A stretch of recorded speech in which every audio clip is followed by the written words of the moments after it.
Bonjour tout le monde, j'espère que vous allez bien et bienvenue sur une nouvelle vidéo. Aujourd'hui, notre discipline est la grammaire. C'est une activité de langue. La page 12. La page 12. Le titre de notre activité est la ponctuation de la phrase, le point et la virgule. On commence par, avant de commencer, je lis. Finis cette phrase et nomme tous les gens d'une famille, père, mère, enfant, grands-parents, oncles et tantes. Voilà la phrase. Dans une famille, il y a. Alors nous, on va finir cette phrase par ces gens d'une famille. Alors, dans une famille, il y a les grands-parents, virgule, le père, virgule, la mère, virgule, les enfants, virgule, les oncles et les tantes, point. Là, pourquoi ici, je mets des virgules? Parce que la phrase n'est pas encore terminée. La phrase continue. Et ici, je mets un point parce que la phrase est terminée. Bien. Maintenant, j'observe et j'élabore. Je lis ce texte. Écoutez-moi attentivement. La famille tortue. Jamais on n'a vu, jamais on ne verra. La famille tortue courir après les rats. Le papa tortue, la maman tortue et les enfants tortues iront toujours au pas. Je répète. La famille tortue. Jamais on n'a vu, jamais on ne verra. La famille tortue courir après les rats. Le papa tortue, la maman tortue et les enfants tortues iront toujours au pas. Qu'est-ce que ça veut dire tortue?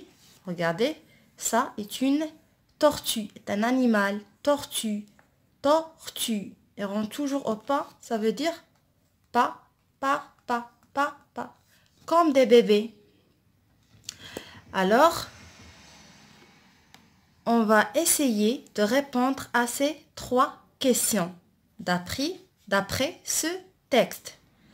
Je lis la première question. Relève les virgules dans le texte. Comment les-tu quand tu vois une virgule? Donc, d'après ce texte, on va relever les virgules. Jamais on n'a vu. Regardez la première virgule. Jamais on ne verra. Virgule. Le papa tortue. Virgule. La maman tortue. Virgule. Et les enfants tortues. Virgule. Alors, comment l'es-tu quand tu vois une virgule? Quand je vois une virgule, j'arrête un peu.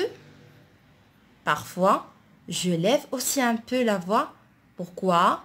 Pour montrer que la phrase continue. Pour montrer que la phrase n'est pas encore terminée. Par exemple, ici. Jamais on n'a vu. Est-ce que la phrase est finie, bien est terminée? Non, la phrase n'est pas encore terminée. Jamais on ne verra.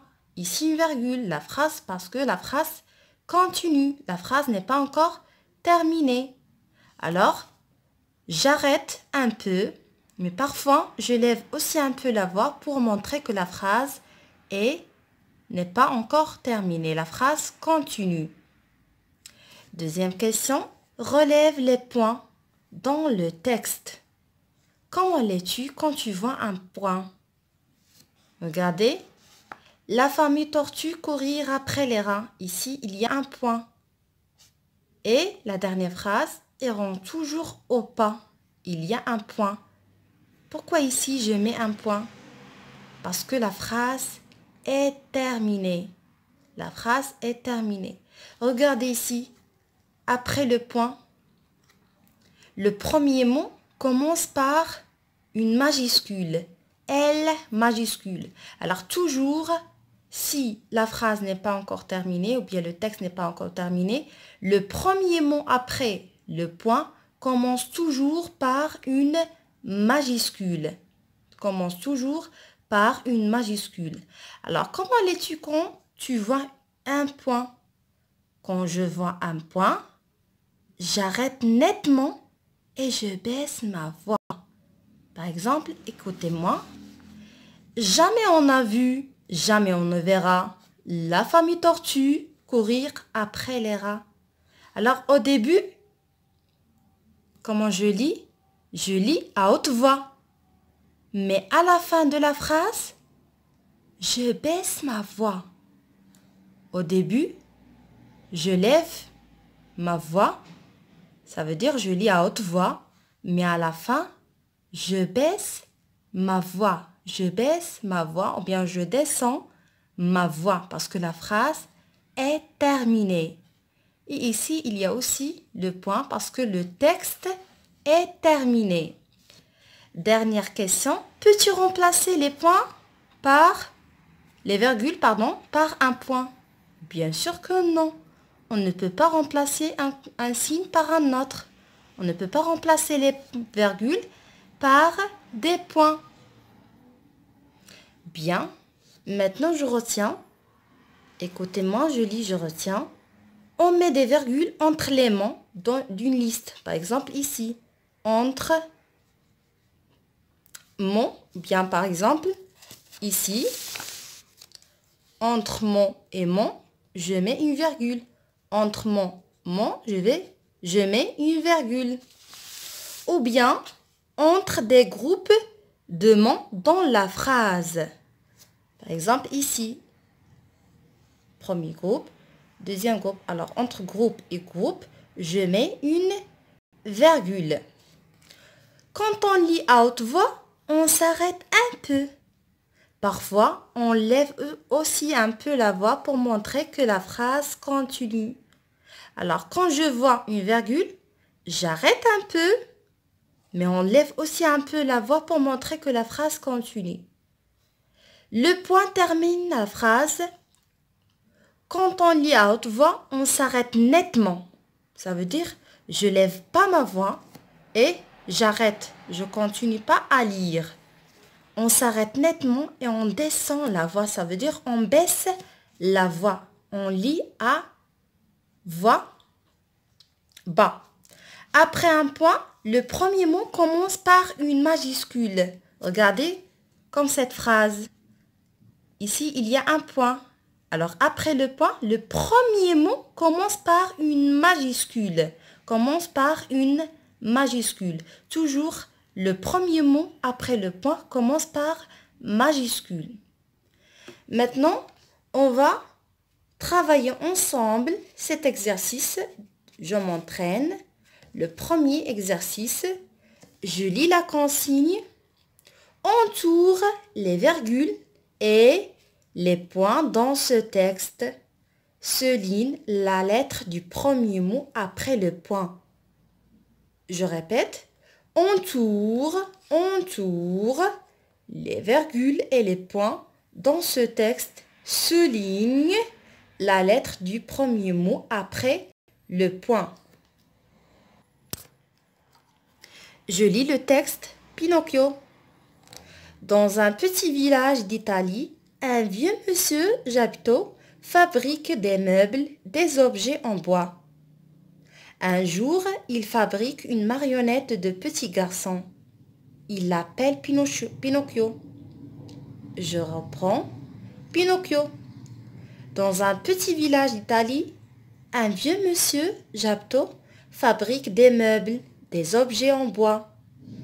Un jour, il fabrique une marionnette de petit garçon. Il l'appelle Pinocchio. Écoutez bien, mes chers amis, comment je lis. Au début, je lis à haute voix. Dans un petit village d'Italie, alors j'arrête un peu. Dans un petit village d'Italie, un vieux monsieur, Geppetto, fabrique des meubles, des objets en bois. Ici, j'arrête nettement. Parce que la phrase est terminée. Et je recommence à lire. Regardez le premier mot après le point. Commence par une majuscule. U s'écrit en majuscule. Un jour, il fabrique une marionnette de petit garçon. Ici, j'arrête nettement parce qu'il y a un point. Et regardez, le premier mot après le point commence par I majuscule. Alors, commence par une lettre majuscule. L'appelle Pinocchio. Point. Parce que le texte est terminé. Le point montre que le texte ou bien la phrase est terminée. Alors maintenant, on va entourer ensemble les virgules et les points dans ce texte. Dans un petit village d'Italie. Alors regardez ici, il y a une virgule. J'entoure. Un vieux monsieur. Il y a une virgule. J'entoure. J'attends. Il y a une virgule. J'entoure. Fabrique des meubles. Il y a une virgule. Des objets en bois. Il y a un point. Donc j'entoure. Un jour. Il y a une virgule. J'entoure. Il fabrique une marionnette de petits garçons. Il y a un point. J'entoure. Et à la fin, il y a un point. J'entoure. Maintenant, je souligne la lettre du premier mot après le point. Regardez, dans ce texte, il y a 2 points. Le premier point, regardez la lettre qui suit le point, c'est la lettre U. La lettre U. Regardez la lettre U, comment s'écrit? S'écrit en majuscule. Alors, je souligne la lettre U, parce que c'est écrit en majuscule. Il fabrique une marionnette de petits garçons. Ici, il y a un point. Regardez, le premier mot après le point, la lettre I. C'est écrit en majuscule. Alors, je vais souligner la lettre I. Je souligne la lettre I. L'appelle Pinocchio. Alors, mes chers amis, la séance d'aujourd'hui est terminée. À bientôt.